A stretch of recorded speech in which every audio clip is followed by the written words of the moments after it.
साथियों नमस्कार। पटना बिहार से मैं अमिताभ कुमार दास, आईपीएस 94 बैच, और आप देख रहे हैं मेरा अपना यूट्यूब चैनल दास बोले बिंदास। क्योंकि जब बुजदिलों ने मुंह में दही जमा लिया हो तो दास का बिंदास बोलना जरूरी हो जाता है। साथियों, खबर यह है कि सीबीआई जानबूझकर पटना के नीट छात्रा के रेप और मर्डर केस में एफआईआर नहीं दर्ज कर रही है। इस केस की तफ्तीश नहीं शुरू कर रही है। और इसी बीच मुख्यमंत्री नीतीश कुमार का बेटा निशांत कुमार विदेश भागने की तैयारी कर रहा है। बिहार पुलिस को निशांत कुमार का पासपोर्ट तुरंत जब्त करना चाहिए। इस वीडियो को आखिर तक दिल थाम कर देखिए। साथियों, आज तारीख है 6 फरवरी 2026। आज ठीक एक महीना पूरा हो गया नीट छात्रा कांड के, जिस कांड ने पूरे बिहार को हिला कर रख दिया है। पटना के कंकड़बाग मोहल्ले में एक है शंभू गर्ल्स हॉस्टल। वहीं जहानाबाद की एक बेटी रहकर नीट परीक्षा की तैयारियां कर रही थी। पिछले 6 जनवरी को वो लड़की अपने कमरे में बेहोश पाई गई। उसके बाद उसको 2-3 नर्सिंग होम्स में भर्ती कराया गया, अस्पतालों में, डॉक्टर सहजानंद सिंह के क्लिनिक में, प्रभात मेमोरियल में, मेदांता हॉस्पिटल में, लेकिन उसकी जान नहीं बची। उसके बाद पटना के चित्रगुप्त नगर थाना में केस नंबर 14/26 दर्ज किया गया लड़की के पिता के फर्द बयान पर। और इस बहुत बड़े कांड में, रेप और मर्डर केस में, बड़े बड़े रसूखदार लोग, वीआईपी लोग, सफेद पोश लोग, प्रभावशाली लोग, माननीय लोग शामिल हैं। इसलिए पहले दिन से ही ऑपरेशन लीपा पोती शुरू हो गई।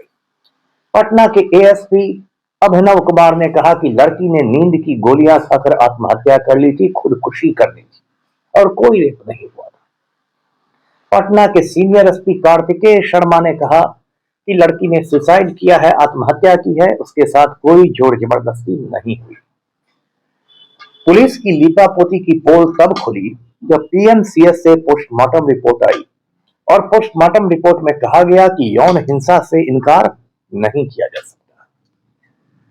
और भी बातें पोस्टमार्टम रिपोर्ट में दर्ज थी कि लड़की के प्राइवेट पार्ट्स पर चोट के निशान हैं, लड़की के साथ 2 घंटे तक दरिंदगी की गई, बहुत सारी बातें थी।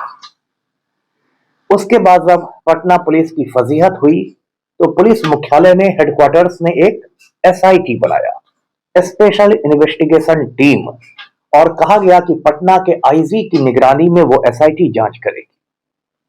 एसआईटी से लोगों की काफी उम्मीदें थी, लेकिन एसआईटी ने सबको निराश किया। एसआईटी वाले सिर्फ टाइम पास करते रहे, पटना से जहानाबाद, जहानाबाद से पटना, टाइम पास। अगला झटका पटना पुलिस को तब लगा जब एफएसएल की रिपोर्ट आई। एफएसएल मतलब होता है फॉरेंसिक साइंस लेबोरेटरी, हिंदी में इसको कहते हैं विधि विज्ञान प्रयोगशाला। उस रिपोर्ट में कहा गया कि लड़की के जो अंदरूनी कपड़े थे, अंडरगारमेंट्स थे, उस पर पुरुष के शुक्राणु मिले, मेल स्पर्म जिसको कहते हैं। मतलब एक तरह से रेप की पुष्टि हो गई, एक तरह से ये बात पक्की हो गई कि लड़की के साथ रेप हुआ था। अब पटना पुलिस की फिर फजीहत हुई तो सीनियर एसपी कार्तिकेय शर्मा ने बलि के बकरे ढूंढने शुरू किए। 2 दरोगा जी को बलि का बकरा बना लिया गया, एक रोशनी कुमारी को और एक हेमंत झा को। रोशनी कुमारी चित्रगुप्त नगर थाना की प्रभारी की एसएचओ थी और हेमंत झा कदमकुआ थाना की। जबकि गलती कार्तिकेय शर्मा की भी थी, एक्शन उन पर भी होना चाहिए था, लेकिन कार्तिकेय शर्मा को केंद्रीय मंत्री ललन सिंह का आशीर्वाद प्राप्त है, दोनों एक ही जाति से आते हैं, इसलिए कार्तिकेय शर्मा का बाल बांका नहीं हुआ। उसके बाद 5-6 रोज पहले पटना में काफी ड्रामा हुआ। लड़की के परिजनों को, परिवार वालों को डीजीपी के घर बुलाया गया। उनको कहा गया कि आप मान लीजिए कि आत्महत्या का मामला है, सुसाइड का मामला है। इस पर लड़की के परिवार वाले नाराज हो गए। वो लोग जहानाबाद लौटने लगे, अपने गांव पतियामा वापस जाने लगे। तब सीनियर एसपी कार्तिकेय शर्मा ने बेउर जेल के पास जाके उनको घेरा और कहा कि आप लोग मंत्री जी से मिलने चाहिए। कौन है मंत्री जी? तो बिहार का जो होम मिनिस्टर है सम्राट चौधरी, उससे मिलने चाहिए। लेकिन लड़की के परिवार वाले नहीं माने, वो जहानाबाद लौट गए, पथियामा गांव चले गए। तब तक सरकार पर प्रेशर बढ़ता जा रहा था, क्योंकि 2 फरवरी से बिहार विधानसभा का सत्र शुरू हो रहा था, असेंबली सेशन। तो एक दिन पहले बिहार सरकार ने सीबीआई जांच की अनुशंसा कर दी कि अब इसकी जांच सीबीआई करेगी, जो भारत सरकार की एजेंसी है।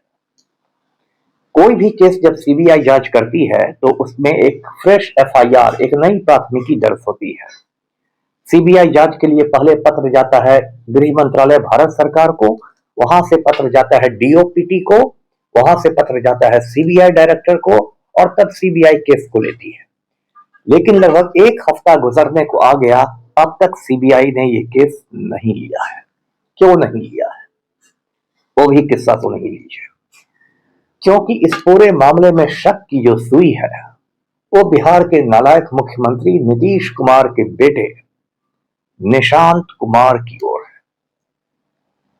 और जिस तरह से ऑपरेशन दीपापोती की जा रही है, उसी से लगता है कि कोई बहुत बड़ा वीआईपी इस पूरे खेल के पीछे है। आपने 2-3 रोज पहले देखा होगा, एसआईटी ने एक प्रेस कॉन्फ्रेंस किया था, संवाददाता सम्मेलन। इस प्रेस कॉन्फ्रेंस में पटना के आईजी मौजूद थे, सीनियर एसपी थे, एसडीपीओ थी, और इन लोगों ने अपनी बातें सारी सुना दी, किस्सा तोता मैना। और जब मीडिया वाले सवाल करने लगे तो ये सारे जांबाज आईपीएस दुम दबाकर भागने लगे। No comments, no comments, no comments. मतलब कोई टिप्पणी नहीं करनी है, कोई टिप्पणी नहीं करनी है, कोई टिप्पणी नहीं करनी है। तो ये जांबाज आईपीएस लोग नो कमेंट्स की माला क्यों जप रहे थे? क्योंकि मीडिया वाले तो टेढ़े मेढ़े सवाल कर देते हैं, तो इसलिए ये लोग पतली गली से भागे। मैंने शुरू से मांग की थी कि इस मामले की सीबीआई से जांच होनी चाहिए, और 16 लोगों का ब्लड सैंपल लिया गया, खून का नमूना लिया गया, शुक्राणु के डीएनए से मिलान कराने के लिए किसी का भी मैच नहीं हुआ। मैंने ये भी मांग की है कि सीबीआई जिस दिन ये केस ले, उस दिन पहला काम करे कि निशांत कुमार, जो सीएम नीतीश कुमार का बेटा है, उसके खून का नमूना ले, उसका ब्लड सैंपल ले और उसके डीएनए का मैच हो। लेकिन ये हो नहीं रहा है, क्योंकि सुशासन के शहजादा को बचाना है। इसी वजह से मनीष रंजन को पुलिस ने रिमांड पर नहीं लिया। मनीष रंजन शंभू गर्ल्स हॉस्टल का मकान मालिक है, जो पिछले 4-5 सालों में करोड़पति बन गया है। पुलिस को डर है, बिहार पुलिस को, कि मनीष रंजन को रिमांड पर लेके पूछताछ की जाएगी तो वो हो सकता है निशांत कुमार का नाम बोल दे, तब क्या होगा। इसी वजह से शंभू गर्ल्स हॉस्टल की जो संचालिका है नीलम अग्रवाल को थाना से छोड़ दिया गया। अब तक वो पुलिस की गिरफ्त से बाहर है, उसकी पूछताछ नहीं की जा रही है। क्यों? कहीं नीलम अग्रवाल निशांत कुमार का नाम बोल दे, सुशासन के शहजादा का। इस केस में बार बार एक फॉर्च्यूनर गाड़ी की चर्चा हो रही है कि रात भर एक फॉर्च्यूनर गाड़ी लगी रहती थी शंभू गर्ल्स हॉस्टल के सामने। कायदे से एसआईटी को सीसीटीवी फुटेज से गाड़ी का नंबर पता करना चाहिए था, और ये पता करना चाहिए था कि ये गाड़ी किसके नाम निबंधित है, किसके नाम रजिस्टर्ड है। लेकिन ये नहीं हो रहा है, क्योंकि गाड़ी हो सकता है सुशासन के शहजादा की निकल जाए। ये स्थिति है साथियों। कल तो राबड़ी देवी ने भी कह दिया, राबड़ी देवी बिहार की सीएम रह चुकी हैं, वजीर आला रह चुकी हैं, उन्होंने भी कह दिया कि इस मामले में या तो कोई मंत्री का बेटा है या मंत्री खुद है। पूरे पटना में दबी जबान में चर्चा हो रही है कि वीआईपी के बेटे को बचाया जा रहा है, राजा के बेटे को बचाया जा रहा है। हर आदमी के पास अमिताभ कुमार दास जैसा तो कलेजा है नहीं कि डंके की चोट पर निशांत कुमार का नाम ले ले। लोग दबी जबान में कह रहे हैं कि राजा का बेटा है, इसमें राजा का बेटा है, राजा का बेटा है। और वो क्या कर रहा है निशांत कुमार? अब विदेश भागने की तैयारी कर रहा है। बिहार छोड़ के भाग चुका है, वृंदावन चला गया है, और अब वो बैंकॉक भागने की तैयारी कर रहा है। बैंकॉक थाईलैंड की राजधानी है, दक्षिण पूर्व एशिया का देश है थाईलैंड, उसकी राजधानी है, कैपिटल है बैंकॉक। मैं आपको बता दूं कि बिहार का जो शहर है गया से बैंकॉक सीधी उड़ान है, मतलब गया में बैठिए सीधे बैंकॉक उतरिए। और थाईलैंड जाने के लिए हिंदुस्तानियों को वीजा भी नहीं चाहिए, आप सिर्फ इंडियन पासपोर्ट पर, हिंदुस्तान के पासपोर्ट पर थाईलैंड जा सकते हैं। वीजा ऑन अराइवल मिलता है, जब आप पहुंचिएगा तो हवाई अड्डे पर वीजा मिल जाएगा। तो पूरी तैयारियां हो गई है। निशांत कुमार को बैंकॉक भगाने की, और इसलिए सीबीआई इस केस को नहीं ले रहा है। जब निशांत कुमार बैंकॉक भाग जाएगा तब सीबीआई की एंट्री होगी। इस पूरे केस को बर्बाद करने का, कचरा करने की प्लानिंग हो गई है। आपने देखा होगा कितना बड़ा कांड हुआ, लेकिन मुख्यमंत्री पलटू राम के मुंह में दही जमा रहा। पलटू राम का एक बयान नहीं इस कांड पर आया। पलटू राम को पतियामा गांव जाना चाहिए था, लड़की के परिवार के आंसू पोंछने चाहिए थे, लेकिन पलटू राम नहीं गया। वो समृद्धि यात्रा पर घूम रहा है। जो सम्राट चौधरी हमारा मैट्रिक फेल गृह मंत्री है, मैट्रिक फेल होम मिनिस्टर है बिहार का, बड़ी बड़ी बात करता है। कहता है कि हम पाताल से अपराधियों को ले आएंगे, माफिया का गया में पिंडदान कर देंगे, मेरा बुलडोजर तैयार है। लेकिन जब ये मामला सामने आया तो सम्राट चौधरी के बुलडोजर का तेल खत्म हो गया। पाताल से लाना क्या है, धरती पर भी एक्शन नहीं हो सका। गया में क्या पिंडदान होगा, मनीष रंजन से पूछताछ नहीं हुई। ये सब क्यों हो रहा है? सुशासन के शहजादा को बचाने के लिए, निशांत कुमार को बचाने के लिए।